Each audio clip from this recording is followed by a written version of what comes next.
All right, so I'm back working on this K75S, and I thought this bike was fairly reliable. I got some new tires on it, and it was running great. And this morning I went to have coffee at the local dealership, ran a couple errands beforehand, and bike ran great. Started, everything was fine. Went to go have coffee, and then went to go try to ride the bike home, and turned the key, pressed the starter, and nothing. I could hear the fuel pump going, so I know there was power.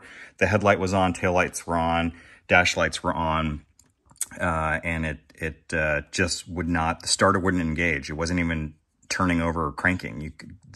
So my first thought was starter relay, but I had replaced the relay with one that was new old stock that I just had that came with the bike. So maybe it was a bad spare relay as well. But anyway, we bump started the bike, got it all the way home, and I've let it sit for a little while. Went to go start the bike, cranked right up. So been on the forums for a little bit, just trying to find out and see what other problems that other people are having. And it sounds like it's not necessarily a starter relay, but maybe the bushes on the starter itself. So I'm going to go ahead and remove the starter.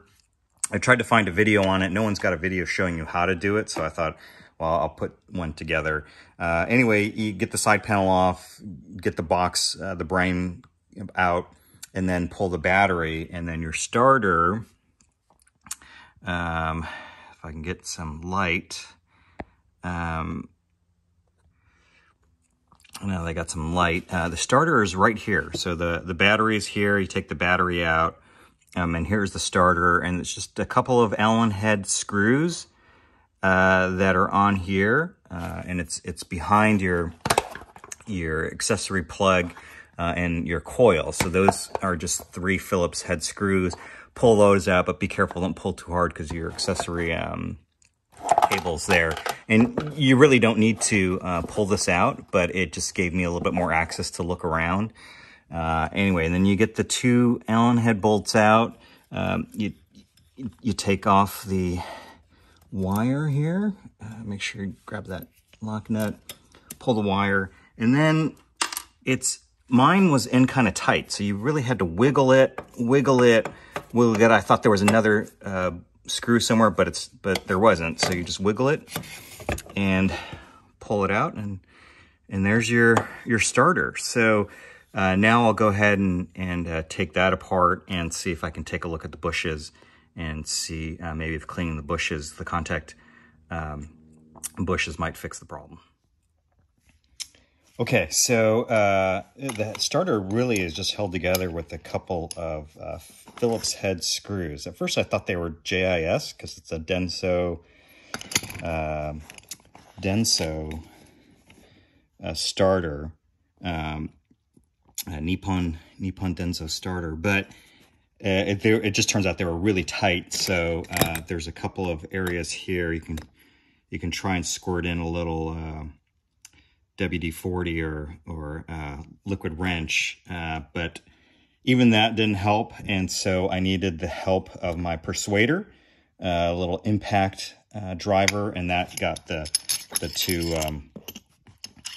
two screws loose, and hopefully I didn't strip this head too badly that I can get it back together.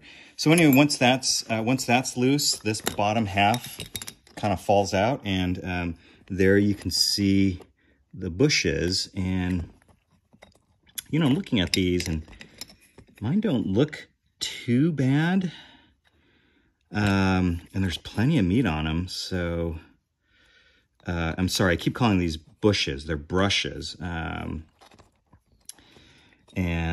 So I might just sand it off, make sure that the contact points are good, and put it back together, and then we'll see what happens. Maybe it is a starter relay, in which case how you test that is you take the tank off, and there's an electronic box right underneath the tank, so you're gonna move the tank out of the way, and then you get access to the starter, and just take a screwdriver and then just tap the relay and see if it'll sometimes it'll loosen up to get it to start. So anyway, let me clean this back up and put it back on the bike, and we'll see what happens.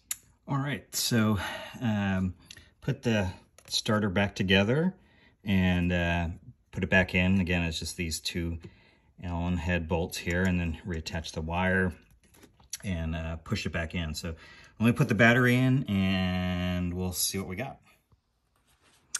Well, it's all back together, and for the time being, it seems like it's running okay. So anyway, I'll report back and see if there's any other issues, but for the time being, it looks like it's starting okay. So we'll see if that condition changes.